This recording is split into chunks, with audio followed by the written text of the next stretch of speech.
Selamat siang Bapak Ibu Saudara sekalian. Selamat Hari Reformasi. Ada seorang laki-laki menikah dengan seorang wanita tentu saja. Laki-laki ini ternyata menikah dengan seorang, wanita yang cerewetnya luar biasa. Apa-apa salah. Bikin ini salah, bikin itu salah. Semua serba salah. Sangat mendetil sekali. Itu sendok geser 1 senti aja itu rasanya, jangan digeser, ya, dan seterusnya. Maafkan, ini kasusnya seperti ini. Walaupun juga banyak suami cerewet, mungkin seperti saya. Dan apa yang dilakukan oleh sang pria ini selalu salah di hadapan sang istri. Udah gitu marah-marah, ngomel-ngomel, dan sifatnya selalu menghukum. Saudara-saudara, laki-laki itu adalah manusia dan istri itu adalah Taurat. Saudara, kalau kita tidak akan pernah bisa memahami anugerah Tuhan kalau kita tidak bisa memahami betapa ketatnya Taurat itu.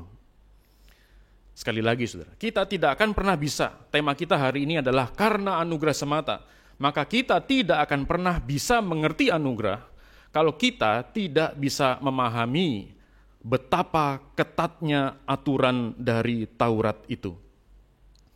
Nah, jadi saudara, itu penggambaran tadi, mungkin itu kepada istri. Ya, tetapi saudara, itu yang sebetulnya kurang lebih ditulis oleh Rasul Paulus juga di dalam kitab Roma. Ketika orang-orang Yahudi itu merasa bangga, aku dong punya Taurat, aku dong punya ketetapan Allah yang aku lakukan berkali-kali dalam hidupku. Minimal, ya aku nggak sempurna sih, temuan sebagian besar itu bisa saya lakukan. Rasul Paulus mengatakan, kamu nggak sadarkah? Ya, ini kalau saya bahasakan ulang. Kalau kamu menikah dengan Taurat, kamu hidup bersama dengan Taurat, Taurat itu selalu menyalahkan kamu. Taurat itu selalu menyatakan kesalahan kamu. Dan Taurat tidak ada berita anugerah di dalamnya. Karena memang Taurat itu adalah untuk menunjukkan siapakah kita sebenarnya di hadapan Allah. Dan disitulah kita membutuhkan kasih karunia. Jadi saudara, kalau kita melihat, kalau tidak mengerti bagaimana Taurat itu begitu ketatnya, kita tidak menghargai kebebasan kita hari ini. Saudara, setelah reformasi kita dapat melihat bahwa melalui peristiwa reformasi kita ditegaskan kembali akan karya Kristus, yaitu keselamatan sepenuhnya hanyalah karena kasih karunia melalui iman kita di dalam Kristus yang tertulis di dalam Alkitab, sehingga segala kemuliaan bagi Allah.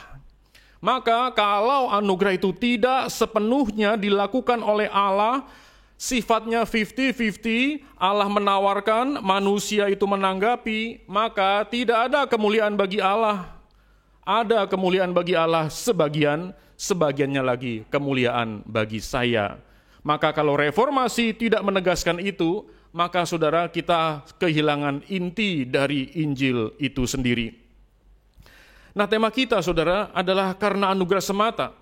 Dan secara khusus saya ingin memperlihatkan kepada kita atau mengajak kita melihat pergumulan Luther dengan hukum Taurat ini. Pergumulan Luther dengan hukum Taurat. Dan saudara, Luther itu di eranya Luther itu ada suatu pandangan yang disebut sebagai via moderna. Via, V-I-A, moderna.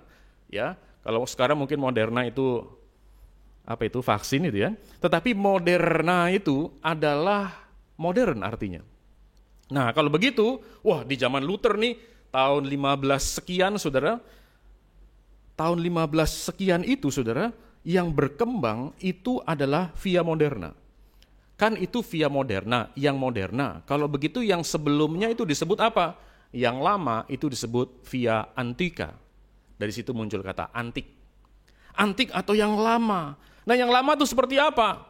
Nah, disitulah saudara, Luther menggumulkan bahwa yang lama itu adalah zaman di mana segala sesuatu menggunakan rasional itu sepenuh-penuhnya. Tetapi kemudian orang-orang dari gereja masa lalu melihat bahwa jangan pakai otak sepenuhnya. Kita harus mengerti dengan cara yang baru, yaitu yang disebut sebagai via moderna. Nah, via moderna ini adalah berbicara mengenai pembenaran. Ya, pembenaran.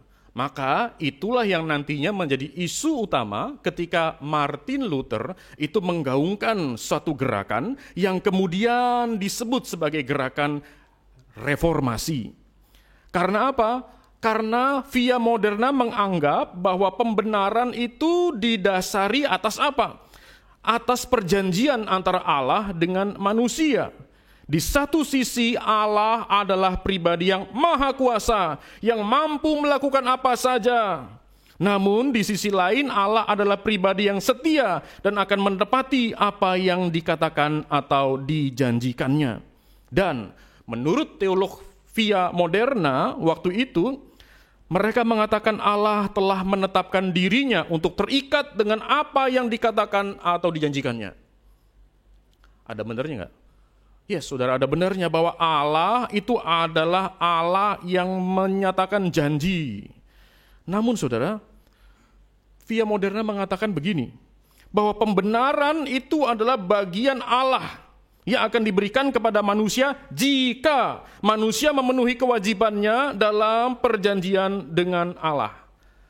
Sekali lagi saudara, jadi perjanjian menurut via moderna ada dua dong, dari sisi Allah dan dari sisi manusia. Allah menetapkan perjanjian, lalu manusia itu harus memenuhi kewajibannya dalam perjanjian dengan Allah. Namun, orang-orang teolog via moderna ini juga tahu bahwa Allah itu adil, Allah itu sempurna, Allah itu tiada batasnya. Sehingga sebetulnya tidak ada peluang bagi manusia untuk bisa mengikatkan diri dengan perjanjian Allah itu. Dengan melakukan kewajiban untuk bisa menyenangkan Allah, mereka sendiri sebetulnya ada satu kesadaran seperti itu. Lalu, bagaimana saudara mereka memikirkan hal ini? Akhirnya muncullah rasionalisasi. Oh, kita harus melakukan kewajiban. Walaupun Allah itu adalah Allah yang tidak terbatas, kita tetap harus melakukan kewajiban kita, tapi kewajiban minimal saja. Nah, misalnya saja saudara, kalau kita mau bayar kartu kredit, katakanlah tagihan kita itu 10 juta, bulan ini harus nyicil, cicilan yang ini saja ya, mungkin bukan cicilan sepenuhnya, tapi cicilan yang seminimalnya yang ditetapkan. Katakanlah, ini contoh saja saudara ya, oh mungkin cukup dengan uang 200.000 saja sudah mengikat, nanti ke depannya akan diikat lagi. Yang penting bulan ini bayar minimalnya saja. Kurang lebih seperti itu saudara. Nah kalau zaman dulu saudara, orang via moderna ini memberikan ilustrasi begini. Ada uang perak, ada uang emas. Tetapi waktu itu ada suatu kesulitan di dalam keuangan, ya karena kebutuhan akan emas dan perak itu makin menipis, akhirnya diganti timah. Sehingga orang kalau membayar, katakanlah nilainya 100 misalnya, ya, bukan emas sih, bukan perak, timah, tapi kan sama-sama nilainya 100. Nah, disitulah orang via moderna mengatakan, itulah kewajiban minimal kita terhadap Tuhan. Jadi, di sini saudara, walaupun Alkitab itu bertebaran kata kasih karunia atau kata anugerah, tetapi mereka tidak bisa melihat apa itu anugerah. Mereka masih melihat bahwa pembenaran kita, keselamatan kita itu adalah kerjasama antara Allah dan manusia. Allah membuat perjanjian dengan manusia. Allah punya penetapan dan keadilan yang kuat dan kekal. Manusia tidak bisa, namun manusia harus memberikan kewajiban minimalnya. Ya, itu pengertian pembenaran di dalam masa Martin Luther. Nah, jadi yang penting adalah minimalnya lah. Yang mungkin saudara, secara psikologi kita melakukan itu. Kita suka melakukan itu. Lah yang penting sudah datanglah ke gereja, nggak usah aktif juga nggak apa-apa. Kurang lebih seperti itu, ya nggak? Ya, yang penting kan setiap minggu nongol wajahnya gitu ya. Atau kalau lewat Zoom, yang penting masuk ke Zoom. Habis itu dia tidur atau masak atau apa, nggak peduli gitu ya. Itu nilai minimal. Nilai minimal ikut Zoom misalnya adalah yang penting nongol link Zoom-nya, di link Zoom itu muncul walaupun dia mungkin sedang tidur dan seterusnya. Nah jadi itu yang minimal sajalah kita ngerjakan itu. Nah jadi saudara, mereka menganggap bahwa nilai minimal itu cukup. Dan Martin Luther, sebelum dia nantinya melakukan protes terhadap otoritas gereja hari itu, Martin Luther pun adalah seorang penganut via moderna. Nah jadi Martin Luther pun mengajarkan via moderna itu. Dia mengajarkan ini loh cara pembenaran. Untuk kita dapat diselamatkan, kita dibenarkan oleh Allah adalah lakukan yang seminimal mungkin. Itu Allah juga sudah senang lah, kasih minimal aja lah. Tetapi kemudian Martin Luther berpikir, yang minimal itu apa ya? Ya, yang minimal itu seperti apa? Maka Luther kemudian berkembang bahwa dia tidak lagi melihat itu kita harus bayar keselamatan kita dengan nilai minimum. Tetapi kita harus merendahkan diri di hadapan Tuhan. Nah itulah pengertian Luther bahwa bukan dengan nilai minimal, bukan. Tetapi dengan perendahan diri. Atau dengan humility, dengan perendahan diri. Itu loh perendahan diri di hadapan Tuhan. Jadi walaupun Luther itu menganut via moderna awalnya, tapi kemudian dia masih menganut via moderna ini namun dengan pengertian yang baru. Yaitu dengan pengertian apa? Dengan yang penting kita itu merendahkan diri di hadapan Tuhan. Lalu saudara, ketika Luther coba merendahkan diri di hadapan Tuhan, sekuat apapun dia berjuang, sekuat tenaga memenuhi kewajiban minimumnya, tapi tetap dia merasa ada sesuatu yang salah di sini. Ada sesuatu yang aneh di sini, karena dia tidak juga tenang. Bahkan untuk membayar keselamatan, ya dalam tanda kutip, membayar keselamatan untuk bisa dibenarkan oleh Allah, bahkan dengan nilai minimum sekalipun, Luther melihat saya masih belum bisa bayar itu. Sampai dia sangat membatasi diri, sampai ada menyiksa diri, masih juga hatinya tidak tenang dengan hal itu. Sampai kemudian saudara, dia bertemu dengan kitab Galatia. Kitab Galatia bagi Luther, ada seorang penulis mengatakan bahwa bagi Luther sendiri mengatakan bahwa kitab Galatia itu adalah My Catherine van Bora. Tahu maksudnya? Catherine van Bora itu istrinya.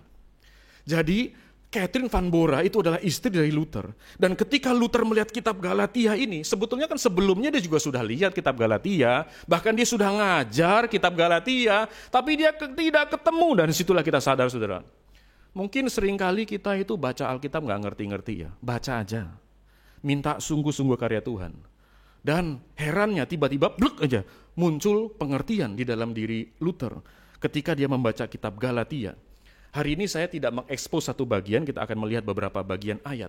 Dan kita pertama-tama melihat satu bagian dari kitab Galatia yang membuat Luther kemudian berpikir pembenaran karena anugerah.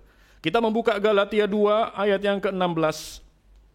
Dalam Galatia 2 ayat yang ke-16, mari kita baca bersama-sama. Galatia 2 ayat yang ke-16. Galatia 2 ayat 16 kita baca bersama-sama. 1, 2, 3. Kamu tahu bahwa tidak seorang pun yang dibenarkan oleh karena melakukan hukum Taurat, tetapi hanya oleh karena iman dalam Kristus Yesus. Sebab itu kami pun telah percaya kepada Kristus Yesus, supaya kami dibenarkan oleh karena iman dalam Kristus dan bukan oleh karena melakukan hukum Taurat. Sebab tidak ada seorang pun yang dibenarkan oleh karena melakukan hukum Taurat. Bayangkan saudara, Luther yang sudah tahu ayat ini, kemudian di dalam pergumulannya akhirnya menemukan bahwa this is it. Itulah sebabnya mengapa dia kayak seperti baru menemukan Catherine van Bora itu. Ada sesuatu yang memikat dia. Makanya kemudian di dalam tulisan-tulisan Luther, dia kemudian ada beberapa tulisan yang coba saya kutip dan saya terjemahkan ke dalam bahasa Indonesia. Luther mengatakan, ketika dia berjumpa dengan karya keselamatan yang ada di dalam Kristus ini, dia mengatakan begini, tetapi jika keselamatan saya sangat berharga bagi Kristus, sehingga dia harus mati untuk dosa-dosa saya, maka pekerjaan saya dan kebenaran hukum Taurat adalah keji.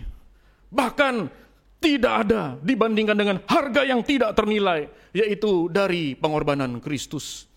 Jadi Luther mulai melihat bahwa dulu usahanya untuk memperoleh pembenaran dari Allah itu melalui usaha dia, di situ dia melihat itu kejahatan di mata Allah.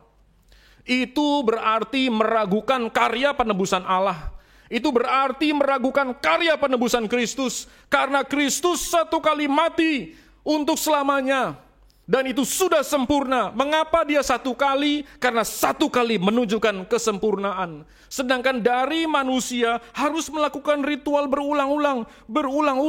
Dan berulang-ulang itu sendiri menunjukkan ketidaksempurnaan. Kalau berulang-ulangnya sampai kapan? Ingat loh, ini cara kita untuk memuaskan hati Allah. Supaya saya bisa memuaskan hati Allah, supaya saya bisa dibenarkan oleh Allah. Via Moderna tadi mengatakan apa? Sudah bikin nilai minimum saja. Tetapi ternyata Luther melihat bahwa dengan nilai minimum sekalipun, aku ternyata tetap tidak layak. Sehingga ketika kita berusaha dan kita merasa bahwa melalui jasa saya bisa diselamatkan, itu kejam, itu jahat sekali di mata Allah. Maka saudara, kalau kita memperhatikan salah satu bagian di dalam Matius pasal yang ke-7, oh Tuhan, bukankah aku menyembuhkan orang demi namamu, mengusir setan demi namamu, tapi kemudian Tuhan mengatakan, enyah kamu, pembuat kejahatan.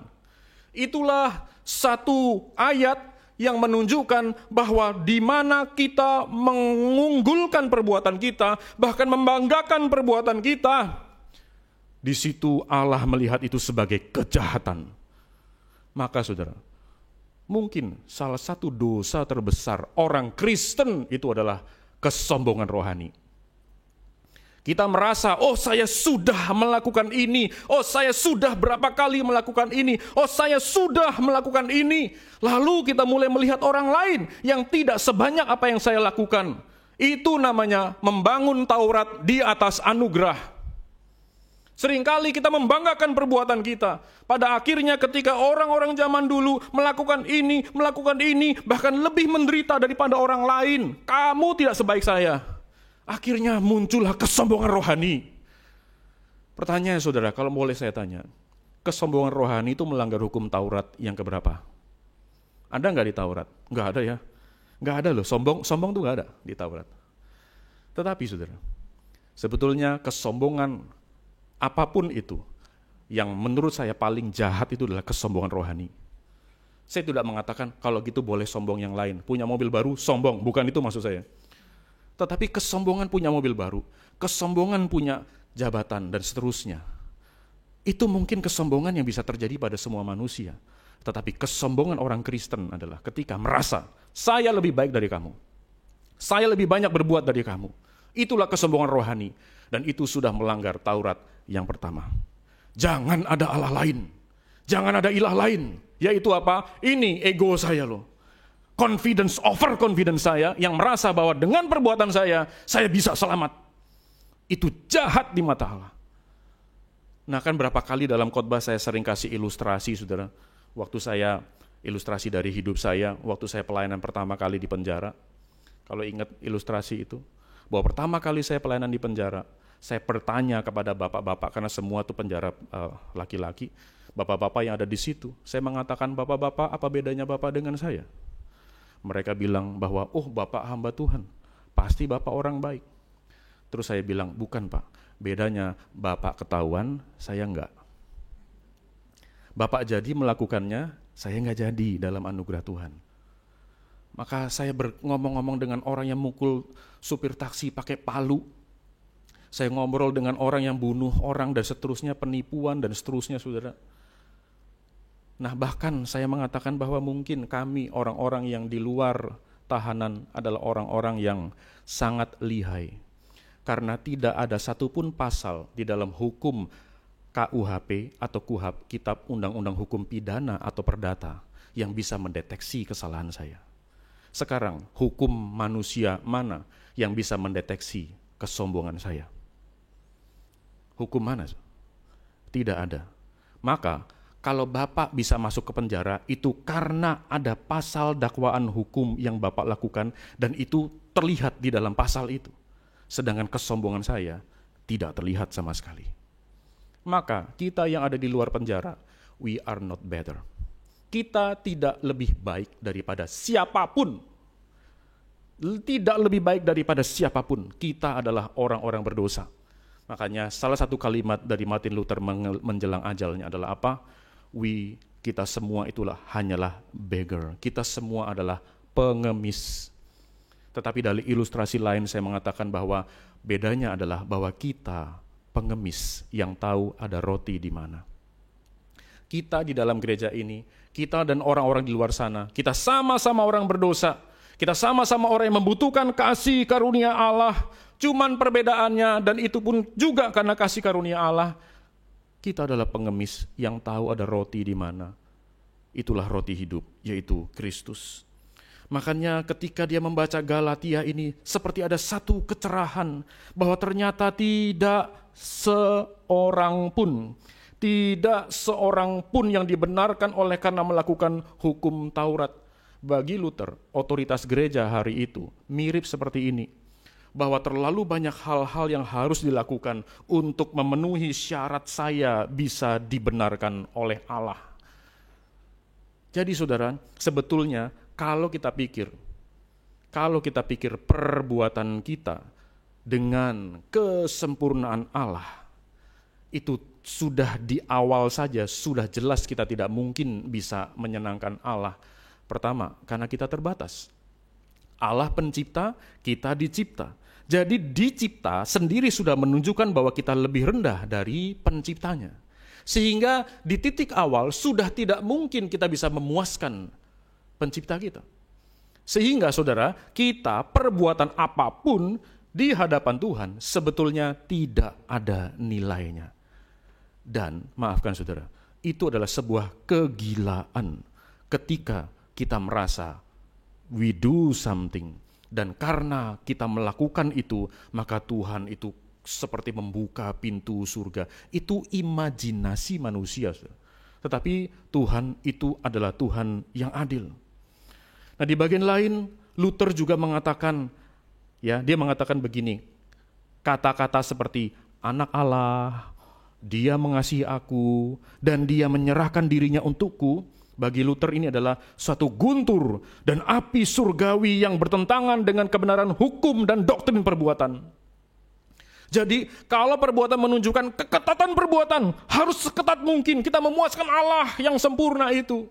Tetapi ternyata saudara, keketatan ini saudara disiram dengan kalimat-kalimat anak Allah mengasihi kita untuk menyelamatkan kita. Itu seperti guntur surgawi dan api surgawi yang bertentangan dengan kebenaran itu. Itu dihantam, tapi dihantam oleh apa? Oleh belas kasihan Allah. Nah, jadi saudara, kita bisa melihat orang bisa melihat Alkitab yang sama, tetapi menemukan pesan yang berbeda. Demikian pula Martin Luther sendiri adalah orang yang melihat kitab yang sama, tapi dalam waktu yang berbeda, dalam pergumulan yang berbeda, dia bisa melihat sesuatu yang berbeda, sampai akhirnya dia confirm. Sudah, saya selesai sampai di sini. Inilah pengertian saya. Sampai akhirnya nanti dalam tradisi reform muncul istilah seperti sola gratia, sola fide, sola scriptura, dan seterusnya, saudara. Walaupun 5 sola itu tidak jalan beriringan, ada tahapan-tahapannya, tetapi Luther yang pertama kali melihat bahwa keselamatan hanya karena kasih karunia Allah semata. Nah, Luther juga mengatakan ada kejahatan besar, kesalahan besar, dan kegelapan, dan ketidaktahuan dalam kehendak dan kecerdasan saya, sehingga saya hanya bisa dibebaskan dengan harga yang tak ternilai. Karena saya mendengar dalam bagian ini bahwa ada begitu banyak kejahatan di dalam diri saya, sehingga dunia dan semua ciptaan tidak akan cukup untuk menenangkan Allah. Tetapi anak Allah sendiri yang harus dikorbankan untuk itu. Jadi Luther bukan hanya dia yang jahat, tetapi ini dunia yang jahat. Dan tidak ada satupun upaya manusia untuk bisa menghilangkan kejahatan itu. Dan hanya satu, yaitu melalui Kristus. Dialah yang dikorbankan untuk karya keselamatan itu. Inilah pengertian yang hari ini kita anggap halah biasa kayak begitu. Tetapi di zaman Luther, ini adalah sesuatu yang sangat sulit sekali untuk dapat dimengerti. Kecuali karya Roh Kudus, sehingga pada akhirnya dia bisa berkata demikian. Sekali lagi, dari Alkitab yang sama. Dia memiliki satu pengertian yang baru. Sampai akhirnya Luther melihat dalam hati saya, memerintah satu hal ini. Iman di dalam Kristus. Dari Dia, melalui Dia, dan kepadanya semua pemikiran teologis saya mengalir. Dan mengalir di siang dan malam hari. Lihat di situ saudara, akhirnya dia melihat keutamaan Allah. Nah dari situlah nanti dalam tradisi muncul Soli Deo Gloria. Kemuliaan hanya bagi Allah saja. Bahwa keselamatan itu diupayakan oleh Allah sendiri melalui Kristus, bukan oleh manusia. Nah inilah yang menjadikan saudara, pemikiran Luther ini akhirnya berkembang sampai hari ini. Dan kita sedang menikmatinya. Kita sedang menikmati karya para reformasi itu. Mungkin kebanyakan generasi muda mengatakan, itu kan zaman dulu, itu gak ada hubungannya dengan gue, itu masa lalu, gak ada hubungannya dengan saya dan seterusnya saudara. Sambil dia ngomong bahwa itu tidak ada hubungannya dengan dia, sambil dia menikmati hasil karya orang-orang itu. Lucu ya. Jadi kita tidak mengakui karya mereka karena dianggap tidak ada hubungannya dengan saya, tapi sedang menikmati karya mereka. Contohnya adalah apa? Kita bisa baca Alkitab dalam bahasa Indonesia, saudara. Kita pikir itu apa? Itu karya dari Martin Luther. Sebelumnya juga di Inggris ada seorang bernama John Wycliffe. Wycliffe itu menerjemahkan Alkitab ke dalam bahasa Inggris. Karena bagi otoritas gereja saat itu menggunakan bahasa Latin, padahal Alkitab ditulis dalam bahasa Yunani dan dalam bahasa Ibrani. Tetapi kemudian dalam perkembangannya Alkitab ditulis dalam bahasa Latin, dan bahasa Latin itu bahasanya orang Romawi, saudara ya. Itu adalah bahasa yang tingkat tinggi memang. Dan karena itu maka tidak semua orang bisa punya Alkitab. Karena memang juga tidak semua orang bisa baca. Lalu kemudian orang seperti Wycliffe mengatakan, lah ingat saudara ya, Inggris pun deso. Cuman walaupun deso bisa bahasa Inggris, itu bedanya. Ya, mungkin kalau di sini ada kampung Inggris ya. Jadi saudara, orang-orang Inggris pun atau orang-orang Eropa masa lalu pun juga banyak orang-orang miskin, banyak orang-orang tidak terpelajar, karena dulu yang bisa belajar cuman para bangsawan dan laki-laki. Sedangkan banyak wanita dan anak-anak tidak terpelajar karena mereka itu adalah orang-orang miskin dan seterusnya saudara. Sehingga orang berpikir bagaimana firman Tuhan bisa sampai kepada mereka. Maka Wycliffe itu menerjemahkannya ke dalam bahasa Inggris, dan nanti Luther juga menerjemahkannya ke dalam bahasa Jerman. Dan setelah itu saudara, berkembang lagi ke beragam bahasa termasuk bahasa Indonesia. Itu saudara, kita bisa menikmati Alkitab dalam bahasa Indonesia itu adalah melalui pergumulan, melalui bahkan sampai itu Wycliffe itu yang menerjemahkan Alkitab dalam bahasa Inggris, itu sampai dia harus mati, bahkan ketika sudah mati sekalipun digali kuburannya, dibakar. Itu karena merasa bahwa ini orang menyesatkan ya, karena kalau nggak pakai bahasa ini, pakai bahasa kampungan kayak bahasa Inggris itu, akhirnya apa? Akhirnya bisa berkurang makna Alkitab di dalamnya. Sampai segitunya saudara. Jadi seberapa besar saudara kita mengasihi Tuhan melalui firman-Nya. Yang dengan air mata, bahkan dengan darah, sampai bisa diterjemahkan dengan mudah kita baca hari ini. Ingat saudara, seringkali hal yang mudah itu disertai dengan sikap menggampangkan. Karena mudah kan? Jadi digampangkan. Nah seringkali saudara, sikap kita terhadap firman Tuhan, Alkitab seperti ini, juga sikap yang mengentengkan sekali. Nah, oleh sebab itu kita belajar saudara untuk menghargai semuanya ini. Sekali lagi saudara, kita melihat bahwa karya anugerah Allah terjadi melalui Martin Luther. Lalu dia melihat bahwa segala sesuatu adalah karena kasih karunia. Dan dia melihat bahwa keselamatan hanya dikerjakan dari pihak Allah melalui Kristus. Dan itulah sebabnya mengapa anugerah. Karena seringkali saudara kita salah mengerti soal anugerah. Anugerah itu adalah pemberian yang tidak kita minta. Jadi kalau kita pesen lewat online, ya, lalu nanti diantar, itu ketika orang itu antar, kita tentu saja terima kasih kepada orang yang mengantar itu, terima kasih Pak. Tapi juga bukan berarti, waduh terima kasih, gitu ya. Tanpa engkau hidupku merana, lu nggak perlu gitu. Karena dia datang by order. Kita order kok, dia makanya dia datang. Tetapi anugerah itu datang, anugerah itu diberikan kepada kita not by our order. Karena kita mikir pun tidak. Jangankan anugerah. Coba kita lihat Adam dan Hawa. Ketika Adam jomblo, ketika Adam sendirian, apakah Adam kemudian berdoa, Tuhan berikan aku pasangan? Mikir pun tidak, minta pun tidak. Tiba-tiba muncul itu Hawa, lalu muncullah syair manusia pertama. Inilah dia tulang dari tulangku, daging dari dagingku. Karena apa? Karena itulah anugerah, yaitu pemberian tanpa permintaan, karena mikir pun tidak. Dan anugerah itu saudara, pemberian itu, ya, itu kalau dalam bahasa Inggrisnya kan anugerah itu adalah grace. Grace itu berasal dari bahasa Inggris ya. Grace itu adalah bahasa Inggris dan juga yang seakar dengan itu, misalnya kalau kita melihat orang Spanyol berterima kasih, muchas gracias, gracias, grace. Gratia itu dari bahasa Latin. Nah juga kita tahu ada istilah grasi. Apa itu grasi? Grasi itu adalah hak presiden untuk memberikan pengampunan kepada terdakwa mati. Tetapi saudara, kita tahu Pak Presiden kita adalah orang yang suka bagi-bagi buku, kadang-kadang bagi-bagi sembako dan seterusnya. Ya. Tetapi saudara, pemberian Pak Presiden memberikan buku, memberikan sembako itu tensinya beda dengan pemberian grasi. Oh, Pak Presiden suka beri buku, suka beri sembako, suka beri grasi. Loh, tidak saudara. Tensi grasi itu nggak sampai segitu. Itu melibatkan begitu banyak orang, melibatkan pasal-pasal hukum yang begitu ketat, apalagi kalau orang itu terdakwa mati itu adalah orang luar negeri.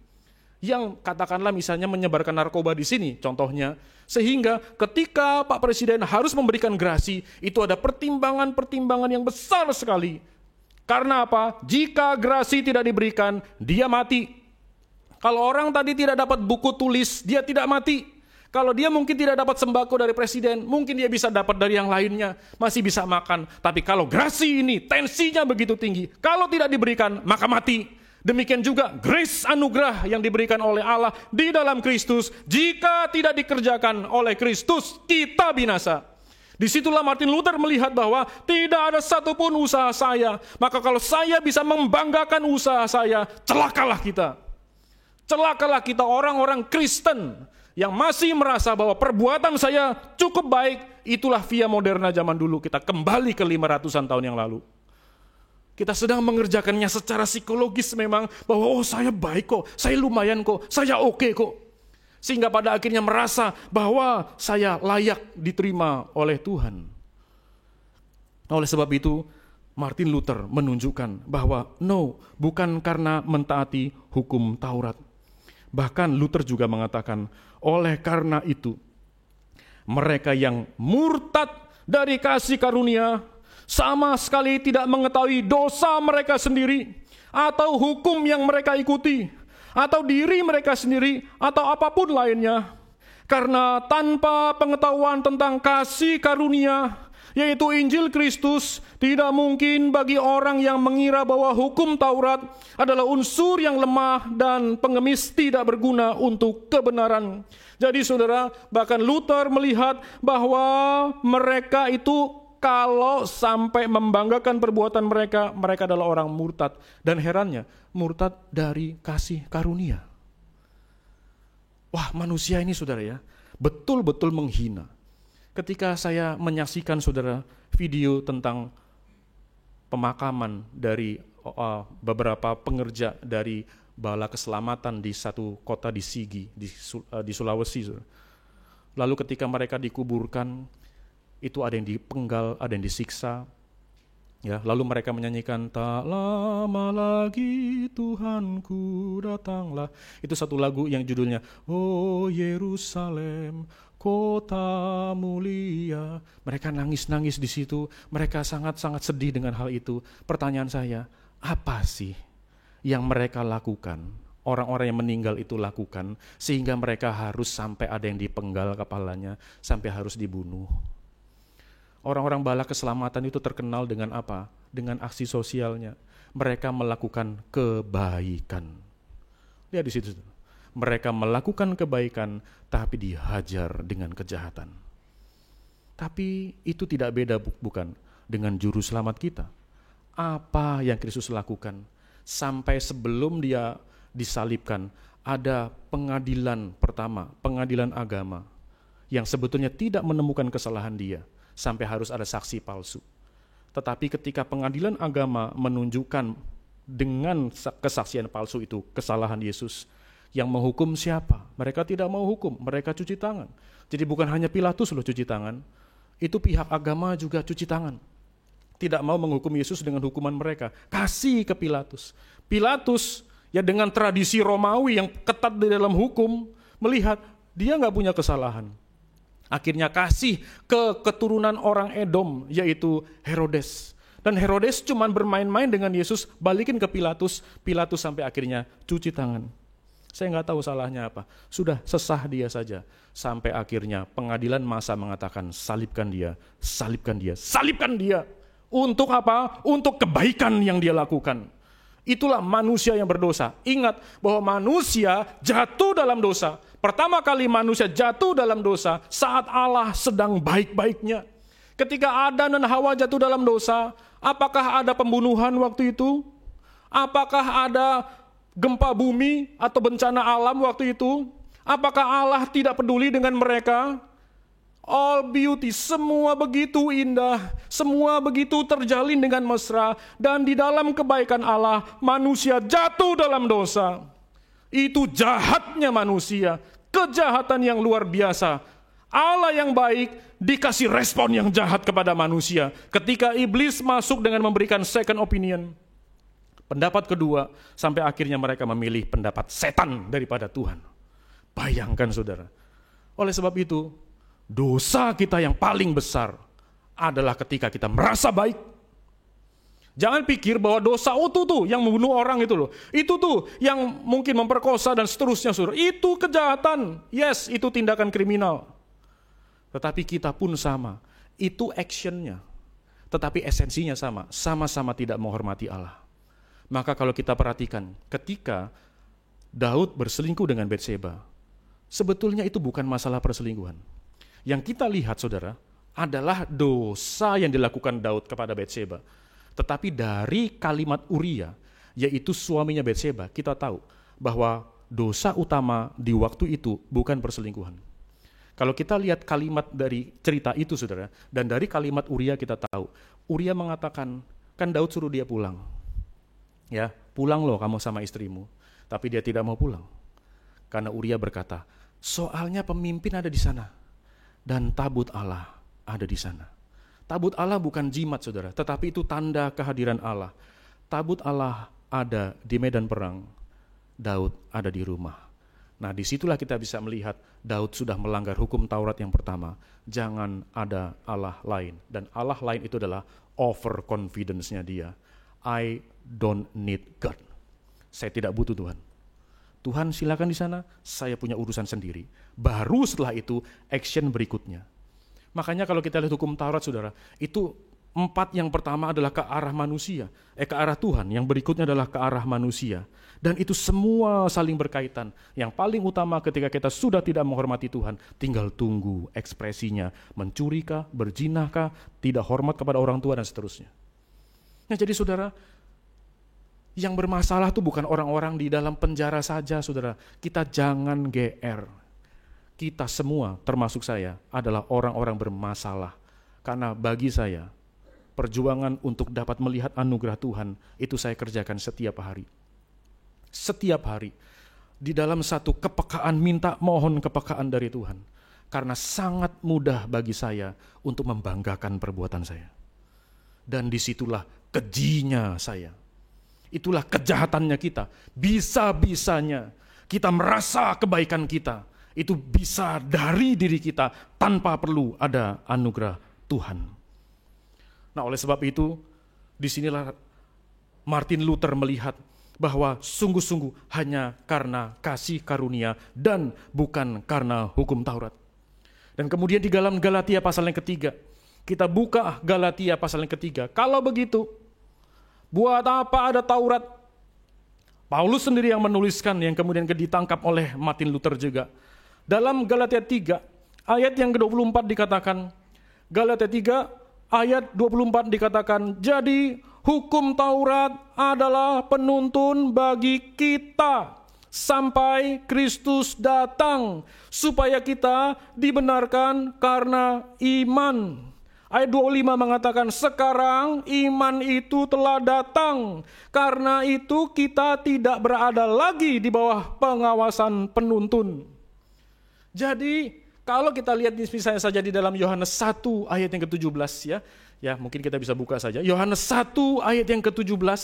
Dalam Yohanes 1 ayat yang ke-17 dikatakan, sebab hukum Taurat diberikan oleh Musa, tetapi kasih karunia dan kebenaran datang oleh Kristus Yesus. Seolah-olah Yesus itu musuhan sama Musa. Musa melakukan hal yang paling buruk dan Yesus melakukan hal yang paling baik. Bukan, saudara. Bahkan Musa menubuatkan Yesus. Dan Yesus pun merujuk beberapa kalimat yang merujuk kepada kitab yang sudah dituliskan oleh Musa. Jadi Musa dan Yesus itu memiliki visi yang sama. Namun hari itu, waktu itu memang masih penting sekali untuk menunjukkan standarisasi Allah. Tetapi sebetulnya dengan adanya para imam yang bakar korban, yang menunjukkan korban, itu sedang menunjukkan bahwa Taurat tidak menyelamatkanmu. Maka di situ harus ada pengampunan, harus ada yang dikorbankan, harus ada darah yang tercurah. Itu sudah terlihat sejak Taman Eden. Di dalam Taman Eden ketika manusia berdosa, ada binatang yang mati, ada yang dikorbankan, ada darah yang tercurah. Nanti juga dalam persembahan Habel kelihatan ya bahwa dia harus mempersembahkan binatang, ada binatang yang mati, ada darah yang tercurah. Nanti lebih spesifik lagi di dalam Abraham, bahwa ketika dia hendak mempersembahkan Ishak, tidak jadi. Di situ ada domba, lalu apa? Dikorbankan, ada darah yang tercurah. Lebih tegas lagi di dalam Musa, ketika hendak mereka keluar dari Mesir itu, ada apa? Ada darah anak domba. Ada penanda bahwa kalau ada darah anak domba itu, tidak akan ada kematian. Dan itu kemudian ditegaskan di dalam kalimat dari Yohanes Pembaptis. Lihatlah anak domba Allah. Orang langsung mikir, oh anak domba ya, sejak Abraham, sejak Musa. Dan ini adalah anak domba Allah yang apa? Tugas spesifiknya adalah untuk menghapus dosa dunia. Jadi disitulah kita bisa melihat bahwa Musa tidak bertentangan dengan Yesus, tapi Musa menghantar kepada Kristus. Bahkan, ini waktu kita persiapan sekolah minggu di kelas Matius, Musa ketemu masuk tanah perjanjian enggak ya? Wah enggak masuk lah, enggak masuk. Saya bilang masuk. Masuknya adalah ketika apa? Musa masuk tanah perjanjian, masuk ketika dia dimuliakan bersama dengan Elia dan Musa. Masuk tanah perjanjian, lihat ya, belas kasihan Tuhan. Musa mungkin bisa gagal selama hidup dalam dunia, tetapi perhatikan di situ, karena belas kasihan, karena anugerah Tuhan, dia masuk tanah perjanjian itu, dan juga tentu saja masuk ke dalam Yerusalem yang baru. Nah jadi saudara, lihat di sini bahwa hukum Taurat diberikan itu untuk apa? Untuk tadi ayat 24, menuntun. Itu seperti pagar yang menuntun sampai Kristus datang. Dan iman itu telah datang, yaitu Kristus telah datang. Ya, karena itu kita tidak lagi berada di bawah pengawasan penuntun, tetapi kita berada di dalam Kristus. Maka kalau tadi saya bersyukur ada lagu nomor yang ketiga tadi dinyanyikan hari ini. May the mind of Christ my Savior. Saudara, kalau kita ada sebuah buku yang berjudul Apa yang ada di dalam pikiran dari Bill Gates. What is in Bill Gates' mind misalnya. Apa yang ada di dalam pemikiran dari Steve Jobs misalnya. Itu beberapa buku yang laris loh di pasaran. Karena kita pengen, karena mereka kan sukses. Mereka terus kaya. Yang ada di pikirannya itu apa sih? Bahkan ada buku yang menuliskan kurang lebih isinya adalah apa yang ada di dalam pikiran orang-orang kaya. Laris, saudara. Kita pengen mengerti apa yang ada di dalam pikiran orang-orang kaya itu sih. Apa sih yang mereka pikirkan? Mau tahu nggak buku apa yang dibaca orang kaya? Pengen juga tahu, saudara. Karena apa? Lihat hasilnya. Itu kayak bukunya yang dibaca tuh apa sih? Ya mungkin nggak ada efeknya buat kita sih. Ya, tapi kita pengen tahu. Tetapi saudara, kita pengen tahu nggak apa sih isi pikirannya Yesus tuh apa ya? Isi pikiran Yesus tuh apa sih? Sampai segitunya. Ya, makanya lagu yang dibuat oleh Charles Wesley yang mengatakan, He left his father's throne above, so free, so infinite his grace, emptied himself of all but love. Emptied himself. Dia menyembunyikan kemuliaan Allah yang ada pada dirinya. Dia menahan dirinya, bukan kehilangan keilahiannya, tetapi dia mengosongkan diri dalam arti dia itu menutupi kemuliaan Allah. Emptied himself, mengosongkan dirinya, of all, semuanya, but love. Maka disitulah saudara, cinta Tuhan itu begitu besar. Itulah yang ada di dalam pikiran Kristus. Maka kalau hari ini Anda sedang berpikir soal dosa, sedang merencanakan kejahatan dalam diri Anda, Kristus tahu isi hati Anda, dan datanglah kepada Tuhan. Isinya itu pengampunan tok. Tetapi ketika kita sudah berkeras hati, memang ada batas waktunya. Kita harus bertobat, saudara. Makanya kalau kita melihat di dalam Mazmur 130, dalam Mazmur 130 ayat yang keempat, saya nggak habis pikir, saudara, bagaimana ada ayat seperti ini. Mazmur 130 ayat yang keempat. Mari kita membuka dan membaca bersama-sama. Mazmur 130 ayat yang keempat. 1, 2, 3. Tetapi padamu ada pengampunan, supaya engkau ditakuti orang. Kita takut pada Tuhan, bukan karena dia menyeramkan. Kita takut pada dia, karena dia penuh dengan pengampunan. Maka takut kita di sini bukanlah takut seperti kita takut melihat setan. Heran, kita lebih takut pada setan daripada pada Tuhan. Karena Tuhan baik. Maka kebaikannya sering kita permainkan. Maka saudara, kalau hari ini kita masih bisa hidup, padahal kita sedang berdosa, menyimpan dosa, itu adalah tanda panjang sabarnya Allah kepada kita. Besar anugerahnya itu seperti itu, saudara. Maka jangan permainkan panjang sabarnya Allah.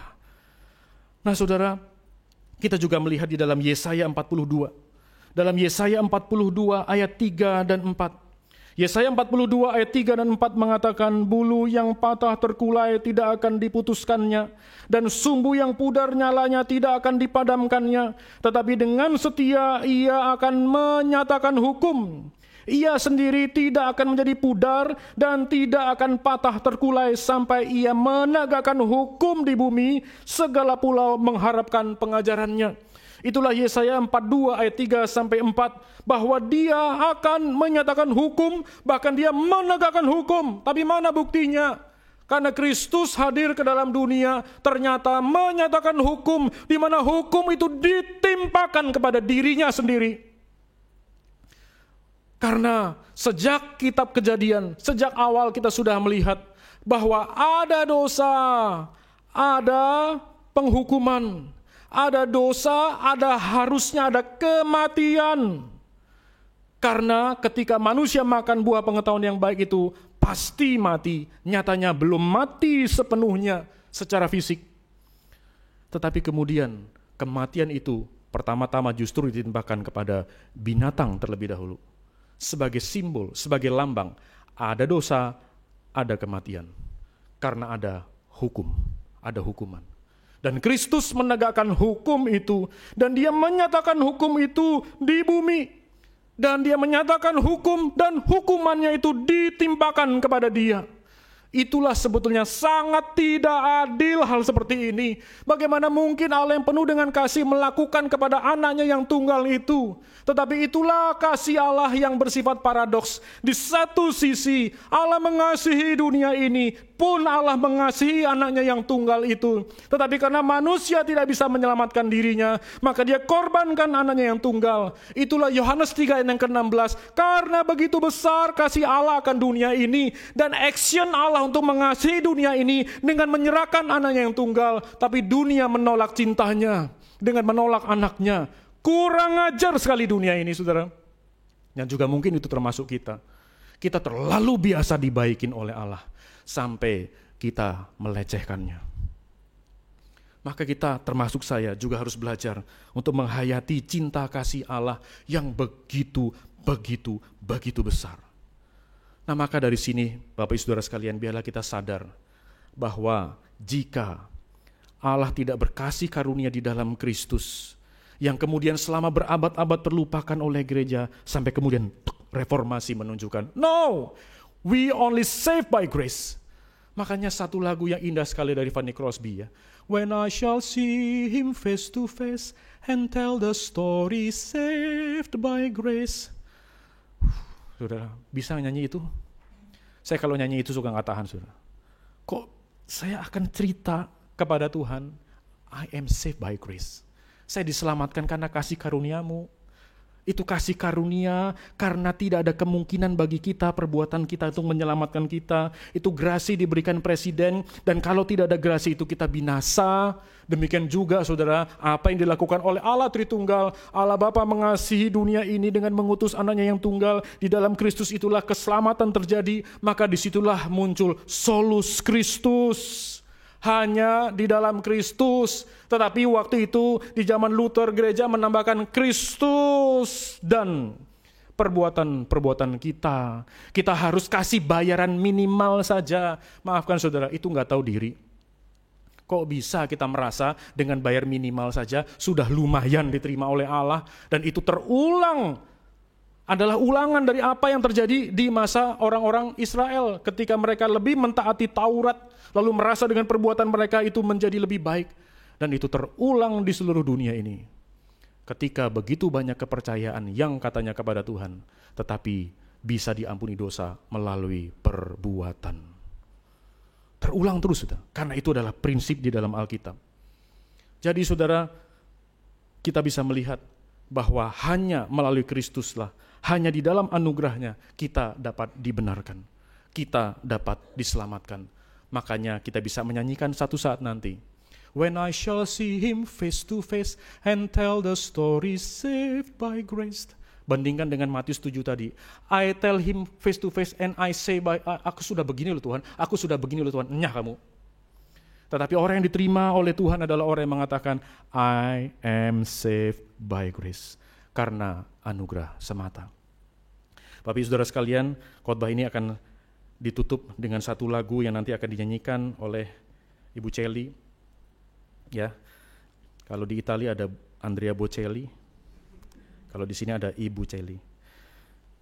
Lagu ini berjudul Karena Anugerah Semata.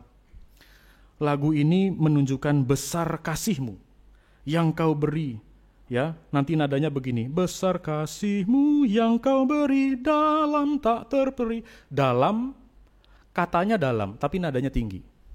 Kenapa seperti itu? Karena kita sedang berhadapan dengan Allah yang begitu dalam mengasihi kita, Allah yang maha tinggi itu, dan begitu besarnya cinta manusia Allah kepada kita. Bagiku di Kalvari Kau korbankan diri. Lalu bagian berikutnya mengatakan, panjang sabar-Mu memandang tiada sempurnaku. Inilah pergumulan dari lagu ini tentang hukum Taurat. Panjang sabarnya Allah itu memandang kita yang tidak sempurna, padahal tuntutan Taurat itu begitu sempurna. Tetapi kita merasa dengan sedikit melakukan receh-receh itu sudah bisa memuliakan Allah, padahal tidak pernah cukup. Dan Allah masih berpanjang sabar, terus panjang sabar, memandang ketidaksempurnaan kita. Dan di dalam ketidaksempurnaan kita, pantaslah ku binasa. Tetapi Dia di dalam anugerahnya mengangkat kita dan memberi hidup yang baka. Kita akan dengarkan lagu ini bersama-sama satu lagu yang sesuai dengan tema kita hari ini, Karena Anugerah Semata.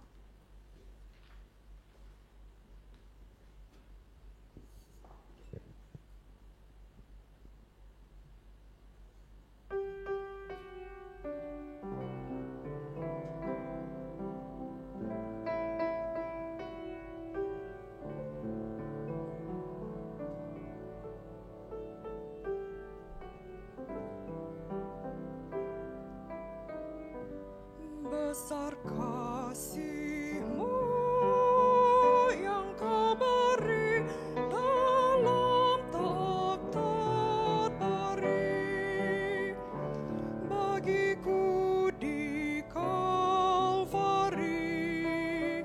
Kau korbankan diri, panjang sabar-Mu memandang tiada sempurnaku. Pantaslah ku binasa hingga Kau angkatku, memberi hidup yang bakal.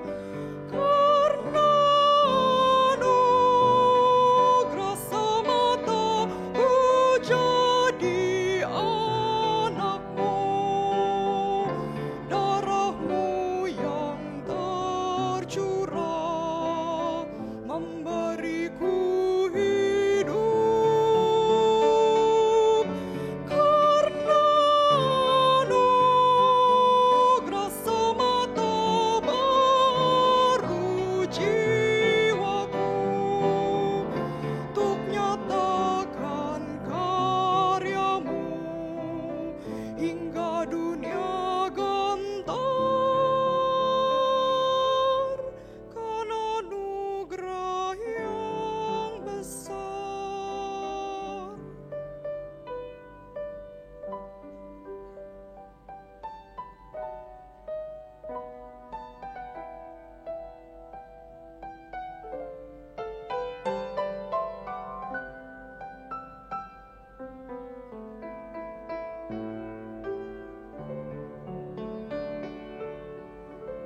Besar kasih-Mu yang Kau beri dalam tak terperi bagiku di Kalvari.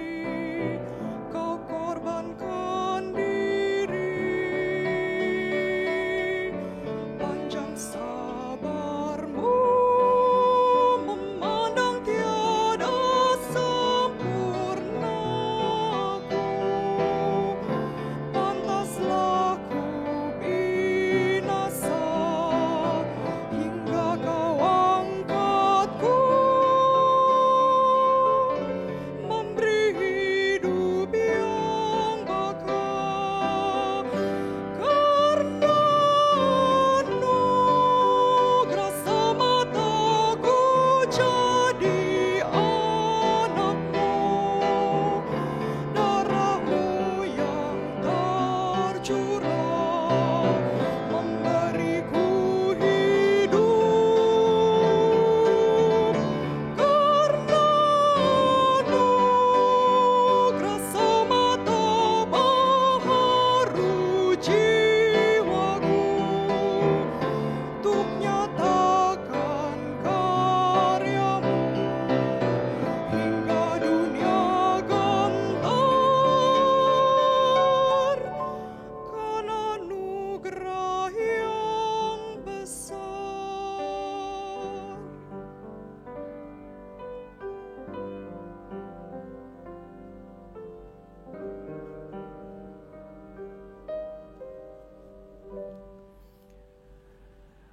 Mari kita berdoa.